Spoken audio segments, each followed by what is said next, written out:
Welcome to the Chemistry Lab at Dallas College. In this space, you'll be working with chemicals that can be flammable, corrosive, or reactive. You'll also be handling glassware that can break if used improperly, heat sources that can burn, and delicate instruments that require precision and care. Every tool and material you use has specific risks, and knowing those risks is the first step towards staying safe. By understanding how to handle chemicals and lab equipment properly, you help prevent accidents. And you'll also be prepared to respond quickly and effectively if something goes wrong. In this video, we'll introduce you to the essential safety equipment available in the lab, from eye wash stations to fume hoods. We'll also review the rules and procedures that create a safe, respectful, and productive learning environment for everyone.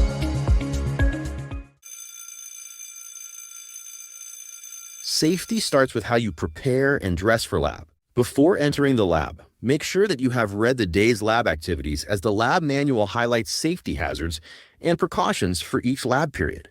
When entering the lab, place backpacks and personal items in the cubby area and not on lab tables or on the floor, where they can serve as a tripping hazard.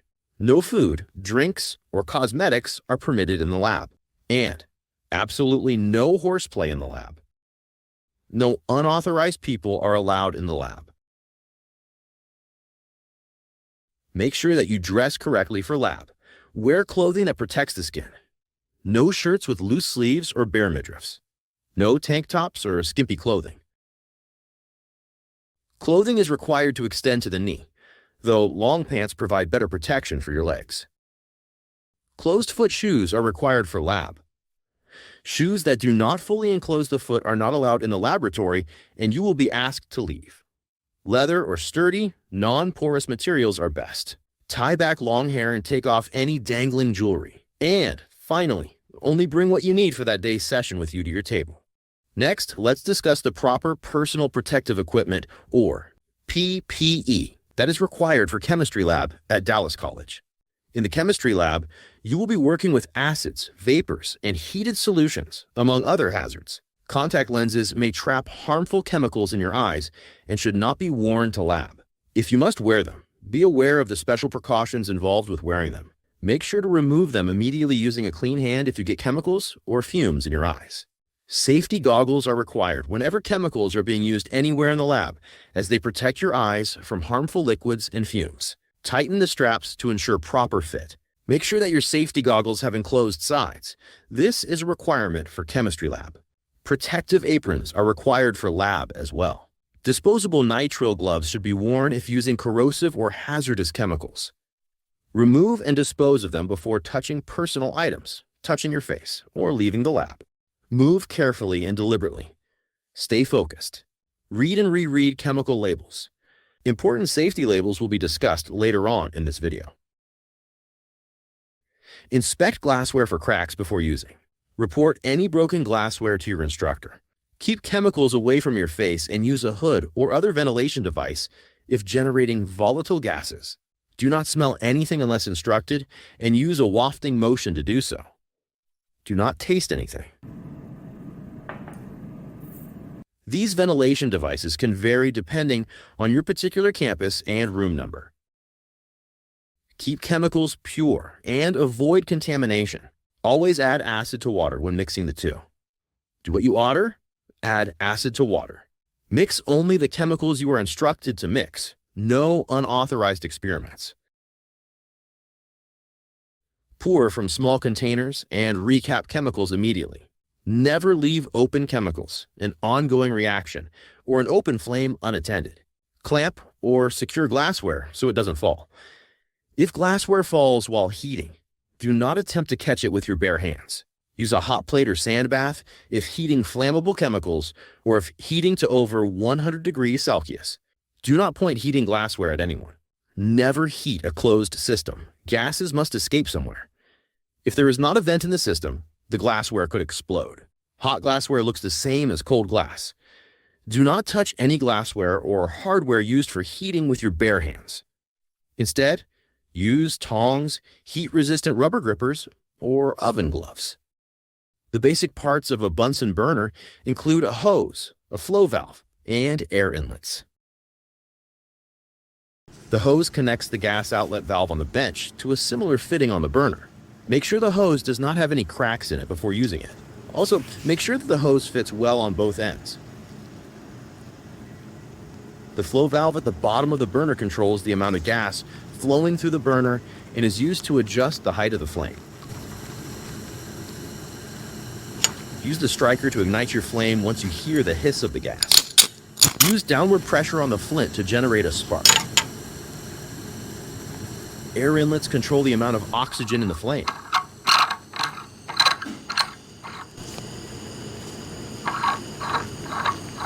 To get the hottest flame, adjust these air inlets, often done by rotating the burner shaft until the flame turns blue.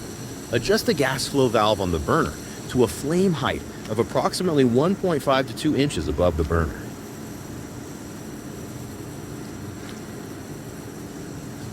Turn off the gas completely when finished. Never use a Bunsen burner to heat a flammable chemical where flammable chemicals are in close proximity. If the flame sputters or flares, or if you smell gas in the room, turn off the gas immediately and inform your instructor. If there is a problem with gas controls at your workstation, Dallas College chemistry labs are equipped with emergency gas shut-off buttons near the door. These buttons shut all gas off from the room. Use a fume hood when working with volatile, toxic, or odorous chemicals. Keep your work 6 inches inside the hood, and never block the airflow vents. If an alarm sounds, close the sash back down and notify your instructor. Do not just mute the alarm without fixing the problem.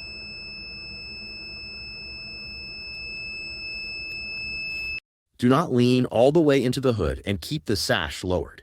This provides a barrier between you and the chemicals. Pour chemical waste into specified waste containers as instructed. Do not pour chemicals down the drain unless instructed to do so. Clean up glassware, supplies, equipment, and bench tops, then return everything where you found it. Report spills to the instructor immediately so that they can be cleaned up. Dispose of gloves into the proper waste receptacle. And finally, wash hands before leaving the lab. Let's start with chemical safety resources found in the lab. These include the SDS folder, as well as GHS pictograms and the NFPA label. Every lab is required to have a set of documents called safety data sheets, or SDS, formerly known as MSDS.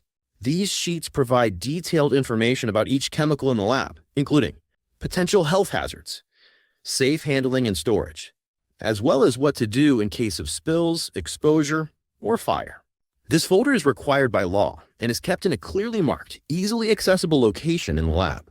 SDS pictograms are standardized symbols used to quickly communicate the type of hazard a chemical presents. These symbols are part of the Globally Harmonized System, or GHS, and appear on chemical labels around the lab and on safety data sheets. Here's what each pictogram means. The picture of a silhouette of a person with starburst is indicative of a health hazard. This means it may cause cancer, respiratory issues, organ damage, or reproductive harm. The image of a flame refers to flammability. This means that it can catch fire easily, including gases, liquids, and solids. The image of an exclamation mark refers to irritation. This means that it may cause skin or eye irritation, respiratory issues, or less serious health effect. The image of a gas cylinder means that the substance is a gas under pressure. It could explode if heated or punctured. The image of test tubes eating through hand or metal refers to corrosion. This means it can burn skin or eyes and may corrode metals. The image of an exploding bomb refers to explosive. The substance is explosive or self-reactive. It can detonate under certain conditions. The image of a flame over a circle is indicative of an oxidizer. The substance helps other materials burn more easily. A skull and crossbones means that the substance is toxic. It can cause serious health effects or death with even small exposures. And finally, the dead tree and fish pictogram refers to environmental effect. This means it is harmful to aquatic life. NFPA labels are also found on chemicals and should be understood. Let's break the label down.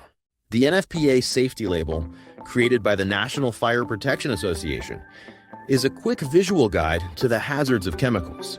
It's shaped like a diamond and divided into 4 color-coded sections, each representing a different type of hazard. The blue zone on the left denotes the health hazard.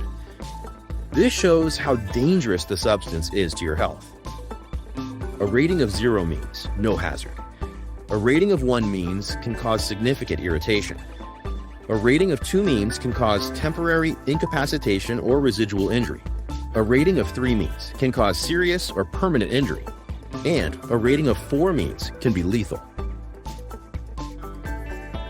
The red zone at the top indicates flammability, or how easily the substance can catch fire. A rating of 0 means will not burn. 1 means must be preheated before ignition can occur. 2 means must be heated to burn. 3 means can be ignited under ambient temperatures. And a rating of 4 means will vaporize and burn at normal temperatures. The yellow zone at the right refers to instability or reactivity. Essentially, this informs you about how likely a substance is to explode or react violently. 0 means it's stable. 1 means that it's normally stable, though high temperatures can make unstable. 2 means violent chemical changes occur at high temperatures or pressures. 3 means may explode at high temperature or shock. And 4 means may explode at normal temperatures and pressures. And finally, the white zone at the bottom indicates a specific or special hazard. This space includes symbols or letters for specific hazards, like acid for acids, A, L, K for alkali or bases. A W with a line through it means reacts violently with water. C, O, R means corrosive, among other symbols. Pay attention to these NFPA labels in the lab to stay safe.